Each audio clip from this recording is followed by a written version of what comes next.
عالمی دنیا کا اس وقت یہ ایشو بن چکا ہے.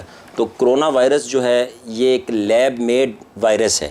یہ کوئی زندہ جاندار چیز نہیں ہے، بلکہ یہ ایک مالیکیول ہے. اور انشاءاللہ حکومت پاکستان اپنی اتحادی جماعت مسلم لیگ کاف کے ساتھ مل کر بہت جلد اس وبا پر قابو پا لے گی. اور مجھے فخر ہے اپنے قائد چودھری پرویز الہی صاحب پر کہ جن کی بنائی ہوئی ریسکیو 1122 کرونا کے حالات میں بھی ملک کی خدمات سر انجام دے رہی ہے اور سب سے آگے ہیں ریسکیو کے نوجوان. تو میں اپنے قائد چودھری پرویز الہی صاحب کو بھی یہاں پر خراج تحسین پیش کروں گا اور انہیں سلوٹ کروں گا کہ آج کرونا جیسی وبا میں بھی ریسکیو جو ہے وہ آپ کو سب سے آگے نظر آئے گی، صف اول کے طور پہ نظر آئے گی. جی گول صاحب، آپ یہ بتائیں کہ یہ جو لاک ڈاؤن ہے، کبھی کچھ افواہ ملتی ہے، کبھی کچھ حکومت پاکستان کبھی کوئی ڈیٹ دیتی ہے، کبھی کوئی، آج ایک نئی ڈیٹ نکلی. آپ کیا سمجھتے ہیں کہ لاک ڈاؤن ملک میں یہ کب تک چلے گا؟ جی بہت اچھا سوال کیا حاجی صاحب آپ نے. لاک ڈاؤن جو ہے وہ انشاءاللہ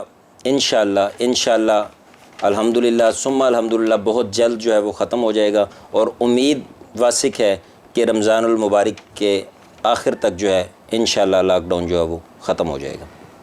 اچھا حسن غوری صاحب، ایسا ہے کہ حکومت نے جو احساس پروگرام کے ذریعے غریب لوگوں کی مدد کا بیڑا سر پہ اٹھایا ہے، آپ کیا سمجھتے ہیں کہ یہ طریقہ کار بہتر ہے یا اس کو بھی اور بھی بہتر طریقہ سے لوگوں کی مدد کی جا سکتی تھی؟ جی سر، میں یہاں پر یہ کہنا چاہوں گا کہ جو احساس پروگرام جو ہے حکومت پاکستان نے شروع کیا ہے، سر میری کوشش ہوتی ہے کہ میں کوئی بھی بات کروں تو وہ تنقید کے لیے نہ ہو.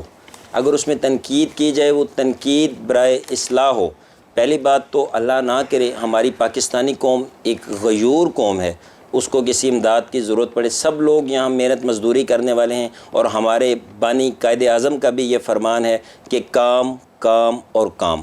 ہم لوگ اپنے کام کرنے کو ترجیح دیتے ہیں، نہ کہ کسی امداد کو، کیونکہ لاک ڈاؤن ہے، لوگ گھروں میں بیٹھے ہیں، باہر نہیں نکل سکتے. اس وجہ سے حکومت کی طرف سے جو امداد ہے بہت اچھی بات ہے، لیکن اس کے جو ثمرات ہیں امداد کے یہ عام لوگوں تک نہیں پہنچ رہی حاج صاحب. کیونکہ جیسا آپ کو بھی معلوم ہے کہ آپ بھی ایک بلدیاتی اور ایک بڑے گنجان آباد علاقے سے آپ تعلق رکھتے ہیں اور میں خود بھی. تو سر یہاں جو ہمارے عام لوگ ہیں نا، ان تک یہ امداد ابھی تک نہیں پہنچی. حکومت کے پاس سب کا ڈیٹا موجود ہے. ابھی آپ لوگوں کے آنے سے پہلے میں باہر کھڑا ہوا تھا تو میرے ایک دوست نے مجھے بتایا، میں نے ان سے پوچھا کہ یار کیا حالات ہیں. انہوں نے بتایا کہ یار میرے پاس جو ہے کرایہ نہیں تھا دینے کے لیے اور میرے مالک نے دکان خالی کروا لی. حالانکہ ان کو 12,000 روپے آئے ہیں، لیکن وہ ان کے والد کے نام سے آئے. والد صاحب فوت ہو گئے، ابھی تک وہ ان کو پیسے نہیں ملے. تو میری حکومت وقت سے، وزیر اعظم سے، وزیر اعلیٰ سے اپیل ہے کہ یار اگر آپ نے امداد کرنی ہے تو اس میں آپ یہ والی شکے نہ رکھیں. آپ کو پتہ ہے کہ سبھی ہی لوگ اس وقت پریشان ہیں اور حکومت کے اعلان کی وجہ سے گھروں میں بیٹھے ہوئے ہیں. تو مہربانی کر کے وزیر اعظم صاحب، میں آپ سے یہ اپیل کرتا ہوں کہ یار جن کے پیسے جن کو دیے جا رہے ہیں یا جو مطلب جن لوگوں نے میسج کیے وہ سمجھتے ہیں نا کہ ہم ڈیزرو ہیں، تو یار یہ والا کام نہ کیا جائے کہ یار جن کے آئی ڈی کارڈ ایکسپائر ہیں تو ان کو پیسے نہیں ملیں گے. اس طرح تو لوگ جائیں گے اور پھر یہ لاک ڈاؤن بھی لاک ڈاؤن نہیں رہے گا. حسن غوری صاحب، ایسا ہے کہ آپ 2018 میں سوسائٹی فار ہیومن رائٹس میں انفارمیشن سیکرٹری رہے، تو آپ کیا سمجھتے ہیں کہ آپ نے کسی مظلوم کی مدد کی یا آپ کر سکتے تھے یا نہیں کی؟ سوسائٹی کو آپ نے کیسا پایا؟ جی بھائی صاحب، 2018 میں بالکل سیکرٹری انفارمیشن کے طور پر سوسائٹی فار ہیومن رائٹس کا حصہ بنا. میرا مقصد جو ہے وہ سیاست نہیں ہے، صرف میرا مقصد جو ہے خدمت ہے. تو یہاں مجھے علامہ اقبال کا ایک شعر یاد آ رہا ہے، میں ضرور پڑھنا چاہوں گا کہ اپنے لیے تو سبھی جیتے ہیں اس جہاں میں، ہے زندگی کا مقصد اوروں کے کام آنا. سوسائٹی فار ہیومن رائٹس کا جیسے نام ہے تو میں چاہتا ہوں کہ ایک بہت اچھا پلیٹ فارم ہے. آپ جیسے لوگوں کی خدمات لیتے ہوئے، مجھ جیسے ورکروں کی حوصلہ افزائی کرتے ہوئے سوسائٹی چاہے تو بہت اچھے طریقے سے جو ہے وہ عوام کی بات کر سکتی ہے. جیسا کہ نام ہے سوسائٹی فار ہیومن رائٹس، یعنی کہ انسانی حقوق کی تنظیم ہے، انسانوں کے حقوق کی خاطر جنگ کرنے والی، لڑنے والی تنظیم ہے. لیکن اس میں کچھ کمیاں کوتاہیاں ہیں. تو میں مزید یہ اس فورم پر بیٹھ کر آج ضیاء شاہد صاحب کو پیغام دوں گا، میں کیونکہ ضیاء شاہد صاحب کا فین ہوں، کہ ضیاء شاہد صاحب جو کمیاں کوتاہیاں وہ دور کریں تاکہ صحیح معنی میں سوسائٹی جو ہے وہ خدمت کرے انسانیت کی. اچھا جی، حسن غوری صاحب، آپ ایک سیاسی ورکر ہیں، آپ جی کیا سمجھتے ہیں الحمدللہ. کہ یہ ملک کس طرف جا رہا ہے؟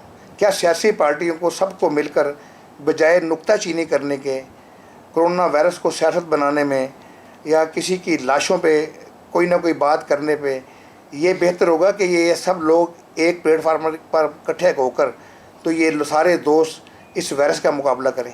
جی حاجی صاحب جیسا کہ سب کو معلوم ہے کہ ملک بلکہ پوری دنیا جو ہے وہ کرونا جیسی آفت سے دوچار ہے، تو میں یہاں کہوں گا کہ ہم سب کو مل کر، جیسا کہ بتایا گیا ہے کرونا کے بارے میں کہ کرونا سے ڈرنا نہیں، کرونا سے لڑنا ہے، تو یہاں بھی ہمیں سیاست کی ضرورت نہیں، بلکہ جیسا کہ فرمان ہے کہ یونائٹڈ وی اسٹینڈ، یہاں ہمیں کھڑے ہونے کی ضرورت ہے، اکٹھا ہونے کی ضرورت ہے، ہم اکٹھے ہو کے اس کرونا جیسی آفت سے انشاءاللہ نمٹ سکتے ہیں۔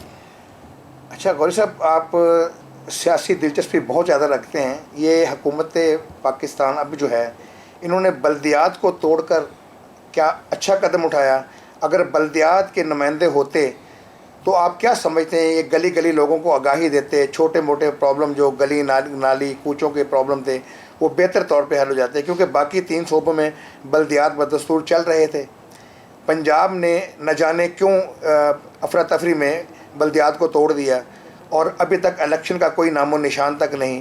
ادھر کرونا وائرس آ گئی تو لوگ بلدیاتی نمائندوں کو گھروں میں جا کر کام کاج کے لیے کہتے ہیں، تو ان کے پاس جب کوئی پاور نہیں ہوگی یا کوئی ان کو کسی کو استعمال نہیں کر سکیں گے، کسی خاص گروپ کو، کسی سینٹری ورکر کو، کسی واسا والے کو، تو یہ کیسے نظام چلے گا؟ آپ کیا سمجھتے ہیں کہ ان کو بلدیات توڑ کر انہوں نے اچھا کیا؟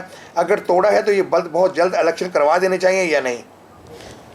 حاجی یوسف انصاری صاحب، بلدیات کی بات کی آپ نے، میرے دل کی بات کی، آپ کی اور میری پہچان بھی بلدیات ہی ہے، کیونکہ سر جب ہم اپنے گھر سے نکلتے ہیں، ہمارے محلے کے لوگ، ہمارے قریبی لوگ جو ہیں وہی ہمیں سر اپریشیٹ کرتے ہیں، وہی ہمیں آگے لے کے جاتے ہیں، تو ہماری جو بیس ہے بلدیات ہے، اور بلدیات کسی بھی ملک کی ریڑھ کی ہڈی ہے بلدیات۔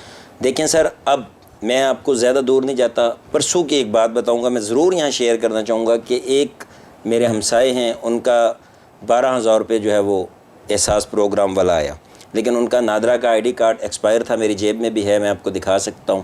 تو وہ جب وہاں گئے نادرا کے آفس میں، تو وہاں سے ان کو کہا کہ جناب یہ آپ کا فارم جو ہے یہ آپ تصدیق کروا کے لے کر آئیں کسی MNA MPA یا کسی 16 یا 17 گریڈ کے آفیسر سے۔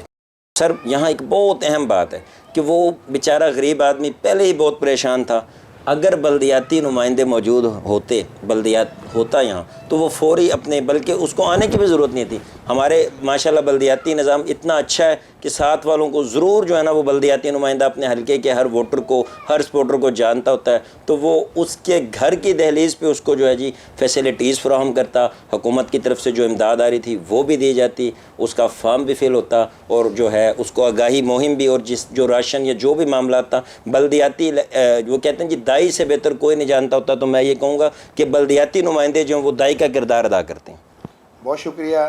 آخر میں چاہوں گا کہ آپ اپنے شہر، اپنے ملک کے لیے اپنے لوگوں کو کوئی پیغام دینا چاہیں تو وہ دیں، جی، تاکہ لوگ آپ کی استفادہ حاصل کر سکیں۔ میں سر یہ سمجھتا ہوں کہ آج اللہ کے فضل و کرم سے، آپ کی خصوصی مہربانی سے، آپ کی گائیڈنس سے آج میں جس فورم پر بیٹھا ہوں، اس پرائم نیوز HD کے اشتراک سے میں اپنی قوم کو ایک بہت اہم پیغام، بہت ایک اہم میسیج ڈلیور کرنا چاہتا ہوں کہ ہمارا ملک جو ہے، ملک پاکستان، یہ حاصل کیا گیا ہے لا الہ الا اللہ محمد الرسول اللہ کی بنیاد پر۔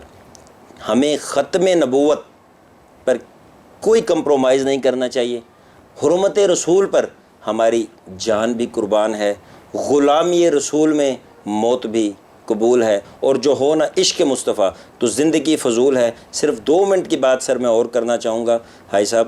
بات ایسی ہے کہ آپ نے سنی ہوگی کہ ایک حدیث سے مبارکہ ہے، اس کا میں یہاں ریفرنس لوں گا، حوالہ لوں گا، کہ اگر آپ کے سامنے کوئی برائی ہو رہی ہے تو آپ اس کو طاقت سے روکیں، طاقت سے نہیں روک سکتے تو آپ اسے دل میں برا سمجھیں۔ تو میں اس فورم پر پرائم نیوز HD چینل کے توسط سے اپنے تمام ملک کے لوگوں کو یہ میسیج کنوے کر رہا ہوں کہ جیسے میرے پارٹی قائدین چودھری پرویز الہی صاحب، طارق بشیر چیمہ صاحب، چودھری مونس الہی صاحب نے سب سے پہلے ختم نبوت پر آواز اٹھائی، اور ایک بہت دلیرانہ موقف اختیار کیا. تو میں بھی تمام لوگوں کو یہ میسج دے رہا ہوں کہ یار وہ اپنی پوسٹ کے ذریعے، سوشل میڈیا کے ذریعے اس آواز کو اٹھائیں کہ ختم نبوت پر جو ہے کوئی کمپرومائز نہیں.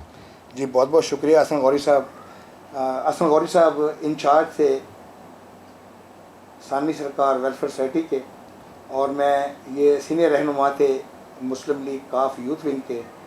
آج ان کے پاس ہم آئے، ان کی بہت بہت پیاری پیاری باتیں آپ نے سنی، اور انہوں نے ختم نبوت پہ جو بات کی، میں سمجھتا ہوں وہ شخص دائرہ اسلام سے فارغ ہے جو آپ صلی اللہ علیہ وسلم کو آخری نبی نہیں مانتا. پاکستان زندہ باد.